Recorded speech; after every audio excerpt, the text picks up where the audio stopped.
ಹೊಸ ಕ್ವೀನ್ ಅನನ್ಯಾ ಬಿರ್ಲಾ. ಯಾರು ಈ ಮಲ್ಟಿ ಟ್ಯಾಲೆಂಟೆಡ್ ಸುಂದರಿ? ಕೋಟಿ ಅಭಿಮಾನಿಗಳ ನೆಚ್ಚಿನ ತಂಡಕ್ಕೆ ಬಿರ್ಲಾ ಪುತ್ರಿಯ ಎಂಟ್ರಿ.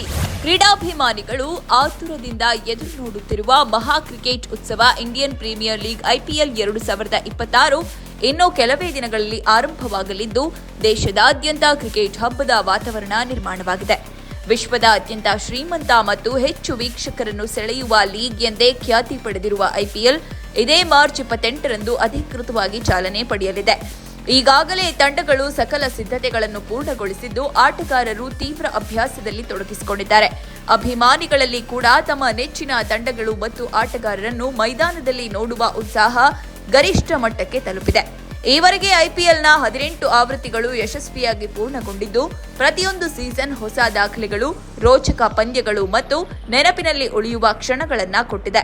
ಇದೀಗ 19ನೇ ಆವೃತ್ತಿಗೆ ದಿನಗಣನೆ ಆರಂಭವಾಗಿದ್ದು ಈ ಬಾರಿ ಇನ್ನಷ್ಟು ಸ್ಪರ್ಧಾತ್ಮಕ ಪಂದ್ಯಗಳು, ಹೊಸ ತಂತ್ರಗಳು ಮತ್ತು ಅದ್ಭುತ ಪ್ರದರ್ಶನಗಳನ್ನು ನೋಡಬಹುದೆಂಬ ನಿರೀಕ್ಷೆ ಮೂಡಿದೆ.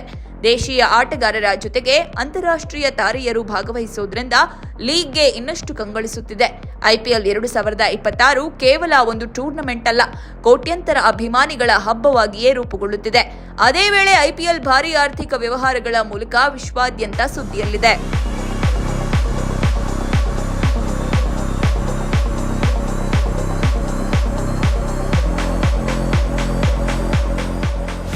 ಹೌದು, ಭಾರತದ ಅತ್ಯಂತ ಜನಪ್ರಿಯ ಮತ್ತು ಶ್ರೀಮಂತ ಕ್ರಿಕೆಟ್ ಲೀಗ್ ಆಗಿರುವ IPL ಇದೀಗ ಮತ್ತೊಮ್ಮೆ ಭಾರೀ ಆರ್ಥಿಕ ವ್ಯವಹಾರಗಳ ಮೂಲಕ ದೇಶದಲ್ಲಷ್ಟೇ ಅಲ್ಲ, ಜಾಗತಿಕ ಮಟ್ಟದಲ್ಲಿಯೂ ಸುದ್ದಿಯ ಕೇಂದ್ರ ಬಿಂದುವಾಗಿದೆ.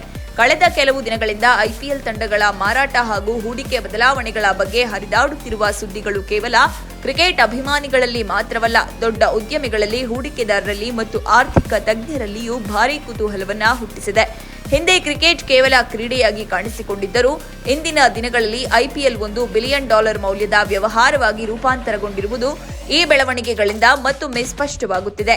ವಿಶೇಷವಾಗಿ ಕೆಲವು ಪ್ರಮುಖ ಫ್ರಾಂಚೈಸಿಗಳಲ್ಲಿ ಮಾಲೀಕತ್ವ ಬದಲಾವಣೆ ನಡೆಯುತ್ತಿದೆ ಎಂಬ ಸುದ್ದಿ ದೊಡ್ಡ ಮಟ್ಟದ ಚರ್ಚೆಗೆ ಕಾರಣವಾಗಿದೆ. ಹೂಡಿಕೆದಾರರು ಈಗ IPL ತಂಡಗಳನ್ನು ಕೇವಲ ಕ್ರೀಡಾ ತಂಡಗಳಂತೆ ನೋಡುವುದಿಲ್ಲ, ಬದಲಾಗಿ ಅವುಗಳನ್ನು ದೀರ್ಘಕಾಲಿಕ ಲಾಭ ತರುವ ಬ್ರ್ಯಾಂಡ್ಗಳಾಗಿ, ಜಾಗತಿಕ ಮಟ್ಟದಲ್ಲಿ ಗುರುತಿನ ಚಿಹ್ನೆ ಹೊಂದಿರುವ ಆಸ್ತಿಗಳಾಗಿ ಪರಿಗಣಿಸುತ್ತಾರೆ. ಇದರ ಪರಿಣಾಮವಾಗಿ ದೊಡ್ಡ ಕಾರ್ಪೊರೇಟ್ ಕಂಪನಿಗಳು, ಅಂತಾರಾಷ್ಟ್ರೀಯ ಹೂಡಿಕೆ ಗುಂಪುಗಳು ಮತ್ತು ಬಿಲಿಯನೇರ್ ಉದ್ಯಮಿಗಳು IPL ತಂಡಗಳ ಮೇಲೆ ಕಣ್ಣು ಹಾಯಿಸುತ್ತಿದ್ದಾರೆ. ಈ ಹಿನ್ನೆಲೆಯಲ್ಲಿ ಕೆಲವು ತಂಡಗಳಲ್ಲಿ ಹಂಚಿಕೆ, ಮಾರಾಟ, ಭಾಗಶಃ ಮಾಲೀಕತ್ವ ವರ್ಗಾವಣೆ ಮತ್ತು ಹೊಸ ಹೂಡಿಕೆ ಒಪ್ಪಂದಗಳ ಬಗ್ಗೆ ನಿರಂತರ ಚರ್ಚೆಗಳು ನಡೆಯುತ್ತಿವೆ. ಈ ಎಲ್ಲಾ ಬೆಳವಣಿಗೆಗಳು IPL ತಂಡಗಳ ಮೌಲ್ಯವನ್ನು ಇನ್ನಷ್ಟು ಏರಿಸುತ್ತಿರುವುದರ ಜೊತೆಗೆ ಕ್ರೀಡೆ ಮತ್ತು ಬಿಸಿನೆಸ್ ನಡುವಿನ ಗಡಿಯನ್ನು ಇನ್ನಷ್ಟು ಮುಸುಕಾಗಿಸುತ್ತಿವೆ.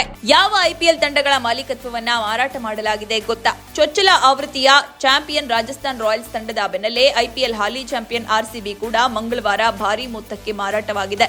Aditya Birla group, times of India group, bolt ventures ಮತ್ತು ಬ್ಲಾಕ್ಸ್ಟೋನ್ ಕಂಪನಿಗಳ ಒಕ್ಕೂಟವು 16,706 ಕೋಟಿ ರೂಪಾಯಿಗಳಿಗೆ RCB ತಂಡವನ್ನು ಖರೀದಿಸಿದೆ. ಮುಂಬರುವ IPL 19ನೇ ಆವೃತ್ತಿಯ ಬಳಿಕ RCB ತಂಡ ಅಧಿಕೃತವಾಗಿ ಹೊಸ ಮಾಲೀಕರ ಪಾಲಾಗಲಿದೆ. 4 ಕಂಪನಿಗಳ ಒಕ್ಕೂಟವು RCB ತಂಡದ ಹಾಲಿ ಒಡೆತನ ಹೊಂದಿರುವ ಯುನೈಟೆಡ್ ಸ್ಪಿರಿಟ್ಸ್ ಲಿಮಿಟೆಡ್ ಜೊತೆ ಮಾರಾಟ ಒಪ್ಪಂದಕ್ಕೆ ಸಹಿ ಹಾಕಿವೆ. RCB ತಂಡದ 100% ಷೇರು ಕೂಡ ಈ ಹೊಸ ಮಾಲೀಕರ ಪಾಲಾಗಲಿವೆ. ಇದರಲ್ಲಿ RCB ಪುರುಷರ ತಂಡ ಮಾತ್ರವಲ್ಲದೆ WPLನಲ್ಲಿ ಆಡುವ RCB ಮಹಿಳಾ ತಂಡದ ಒಡೆತನವೂ ಸೇರಿದೆ. ಈ ಮೂಲಕ RCB IPL ಇತಿಹಾಸದ ಅತ್ಯಂತ ದುಬಾರಿ ತಂಡ ಎನಿಸಿದೆ. ಆದಿತ್ಯ ಬಿರ್ಲಾ ಗ್ರೂಪ್ನ ನಿರ್ದೇಶಕ ಆಯುರ್ಮಾನ್ ವಿಕ್ರಮ್ ಬಿರ್ಲಾ RCBಯ ಹೊಸ ಮಾಲೀಕತ್ವ ಸಂಸ್ಥೆಯ ಚೇರ್ಮನ್ ಆಗಲಿದ್ದಾರೆ. ಟೈಮ್ಸ್ ಆಫ್ ಇಂಡಿಯಾ ಗ್ರೂಪ್ನ ಸತ್ಯನ್ ಗಜ್ವಾನಿ ಉಪಾಧ್ಯಕ್ಷರಾಗಲಿದ್ದಾರೆ. ಕೋಟಿ ಅಭಿಮಾನಿಗಳ ನೆಚ್ಚಿನ ತಂಡಕ್ಕೆ ಬಿರ್ಲಾ ಪುತ್ರಿಯ ಎಂಟ್ರಿ. ಆದಿತ್ಯ ಬಿರ್ಲಾ ಗ್ರೂಪ್ನ ಅಧ್ಯಕ್ಷ ಕುಮಾರ್ ಮಂಗಲಂ ಬಿರ್ಲಾ ಅವರ ಪುತ್ರಿಯಾಗಿರುವ ಅನನ್ಯಾ ಈಗ RCB ತಂಡದ ಸಹ ಮಾಲೀಕತ್ವದ ಪ್ರಮುಖ ಮುಖವಾಗಿದ್ದಾರೆ.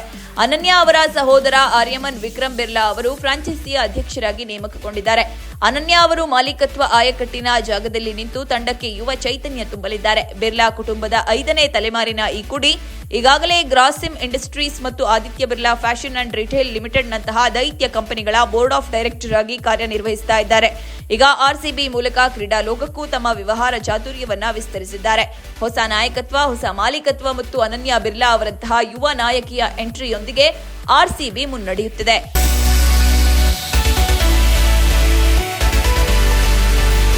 ಮತ್ತೊಂದೆಡೆ ಮೊದಲ ಆವೃತ್ತಿಯ ಚಾಂಪಿಯನ್ಸ್ ರಾಜಸ್ಥಾನ್ ರಾಯಲ್ಸ್ ತಂಡವು ಬರೋಬ್ಬರಿ $1.63 ಬಿಲಿಯನ್ ಸುಮಾರು 15,000 ಕೋಟಿಗೂ ಅಧಿಕ ಮೊತ್ತಕ್ಕೆ ಮಾರಾಟವಾಗುವ ಮೂಲಕ ವಿಶ್ವದ ಅತ್ಯಂತ ಶ್ರೀಮಂತ ಕ್ರೀಡಾ ಫ್ರಾಂಚೈಸಿಗಳ ಪಟ್ಟಿಗೆ ಸೇರ್ಪಡೆಯಾಗಿದೆ.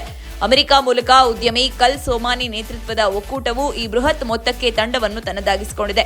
ವಿಶೇಷ ಅಂದ್ರೆ ಈ ಮಾರಾಟವು ಐಪಿಎಲ್ ಇತಿಹಾಸದಲ್ಲೇ ಇದು ಕೂಡ ಅತ್ಯಂತ ದುಬಾರಿ ವ್ಯವಹಾರ ಎಂದು ಪಿಟಿಐ ವರದಿ ಮಾಡಿದೆ. ಯಾರೀ ಕಲ್ ಸೋಮಾನಿ? ಇವರ ಹಿನ್ನೆಲೆ ಏನು? ಅಮೆರಿಕದ ಅರಿಜೋನಾದ ಸ್ಕಾಟ್ಸ್ಡೇಲ್ ಮೂಲದವರಾದ ಕಲ್ ಸೊಮಾನಿ ಅವರು ಕೇವಲ ಉದ್ಯಮಿ ಮಾತ್ರವಲ್ಲ, ತಂತ್ರಜ್ಞಾನ ಮತ್ತು ಕ್ರೀಡಾ ಜಗತ್ತಿನ ಪ್ರಭಾವಿ ವ್ಯಕ್ತಿ. ಸೊಮಾನಿ ಅವರು ಎಡ್ಟೆಕ್, ಕೃತಕ ಬುದ್ಧಿಮತ್ತೆ, ಕ್ರೀಡಾ ತಂತ್ರಜ್ಞಾನ ಮತ್ತು ಡೇಟಾ ಗೌಪ್ಯತೆ ಕ್ಷೇತ್ರಗಳಲ್ಲಿ 15 ವರ್ಷಗಳಿಗೂ ಹೆಚ್ಚು ಅನುಭವ ಹೊಂದಿದ್ದಾರೆ. ಇವರು ತಾಂತ್ರಿಕ ಸೇವಾ ಸಂಸ್ಥೆಯಾದ ಇಂಟ್ರಾ ಎಡ್ಜ್ ಮತ್ತು ಡೇಟಾ ಸಾಫ್ಟ್ವೇರ್ ಸಂಸ್ಥೆ ಟ್ರುಯೋನ ಸ್ಥಾಪಕರಾಗಿದ್ದಾರೆ. ವರದಿಯ ಪ್ರಕಾರ ಸೋಮಾನಿ ಅವರ ನಿವ್ವಳ ಆಸ್ತಿ ಮೌಲ್ಯ $110 ಬಿಲಿಯನ್, 9 ಲಕ್ಷ ಕೋಟಿಗೂ ಅಧಿಕ ಎಂದು ಅಂದಾಜಿಸಲಾಗಿದೆ. ಈ ಮೂಲಕ ಅವರು ಅಮೆರಿಕದ ಅತ್ಯಂತ ಶ್ರೀಮಂತ ಕ್ರೀಡಾ ಮಾಲೀಕರಾಗಿ ಹೊರಹೊಮ್ಮಿದ್ದಾರೆ. ಈ ಬೃಹತ್ ಹೂಡಿಕೆಯಲ್ಲಿ ಕಲ್ ಸೋಮಾನಿ ಅವರಿಗೆ ವಿಶ್ವದ ಅತಿದೊಡ್ಡ ರಿಟೇಲ್ ಕಂಪನಿ ವಾಲ್ಮಾರ್ಟ್ ಮಾಲೀಕತ್ವದ ರಾಬ್ ವಾಲ್ಟನ್ ಮತ್ತು ಹ್ಯಾಮ್ ಕುಟುಂಬ ಬೆಂಬಲ ನೀಡಿದೆ. ಸೋಮಾನಿ ಅವರು 2021ರಿಂದಲೇ ರಾಜಸ್ಥಾನ್ ರಾಯಲ್ಸ್ನ ಹೂಡಿಕೆದಾರರಾಗಿದ್ದರು. ಐಪಿಎಲ್ನ ಬೆಳವಣಿಗೆಯನ್ನು ಮೊದಲೇ ಗುರುತಿಸಿದ್ದ ಅವರು ಅಂದು ಐಪಿಎಲ್ ಭವಿಷ್ಯದ ಮೇಲೆ ನಮಗೆ ಅಪಾರ ನಂಬಿಕೆ ಇದೆ ಎಂದು ಹೇಳಿದ್ದರು. ಮತ್ತೊಂದೆಡೆ ಆರ್ಸಿಬಿ ಮತ್ತು ಆರ್ಆರ್ ಫ್ರಾಂಚೈಸಿಗಳನ್ನು ಹೊಸ ಮಾಲೀಕರಿಗೆ ಹಸ್ತಾಂತರಿಸುವ ಮುನ್ನ ಬಿಸಿಸಿಐನಿಂದ ಒಪ್ಪಿಗೆ ಪಡೆಯುವುದು ಅಗತ್ಯವಾಗಿದೆ. ಹೀಗಾಗಿ ಐಪಿಎಲ್ 19ನೇ ಆವೃತ್ತಿಯಲ್ಲಿ ಆರ್ಸಿಬಿ ಮತ್ತು ಆರ್ಆರ್ ತಂಡಗಳ ಮೇಲ್ವಿಚಾರಣೆ ಹಾಲಿ ಮಾಲೀಕರ ಕೈಯಲ್ಲೇ ಇರಲಿದೆ. ಸೆಪ್ಟೆಂಬರ್-ಅಕ್ಟೋಬರ್ನಲ್ಲಿ ನಡೆಯಲಿರುವ ಬಿಸಿಸಿಐ ವಾರ್ಷಿಕ ಮಹಾಸಭೆಯಲ್ಲಿ ಒಪ್ಪಿಗೆ ಸಿಕ್ಕ ನಂತರ ಫ್ರಾಂಚೈಸಿಗಳು ಹೊಸ ಮಾಲೀಕರ ಕೈ ಸೇರಲಿವೆ. ಒಟ್ಟಿನಲ್ಲಿ ನೋಡಿದ್ರೆ ಐಪಿಎಲ್ ಈಗ ಕೇವಲ ಕ್ರಿಕೆಟ್ ಪಂದ್ಯಗಳ ವೇದಿಕೆ ಮಾತ್ರವಲ್ಲ, ಬೃಹತ್ ಮಟ್ಟದ ಬಿಸಿನೆಸ್ ವೇದಿಕೆಯಾಗಿಯೂ ರೂಪಾಂತರಗೊಂಡಿದೆ. ಬ್ರಾಡ್ಕಾಸ್ಟ್ ಹಕ್ಕುಗಳು, ಸ್ಪಾನ್ಸರ್ಶಿಪ್ ಒಪ್ಪಂದಗಳು ಮತ್ತು ಜಾಗತಿಕ ಹೂಡಿಕೆದಾರರ ಆಸಕ್ತಿ ಎಲ್ಲ ಸೇರಿ ಐಪಿಎಲ್ ತಂಡಗಳ ಮೌಲ್ಯವನ್ನು ಗಗನಕ್ಕೇರಿಸುತ್ತಿವೆ.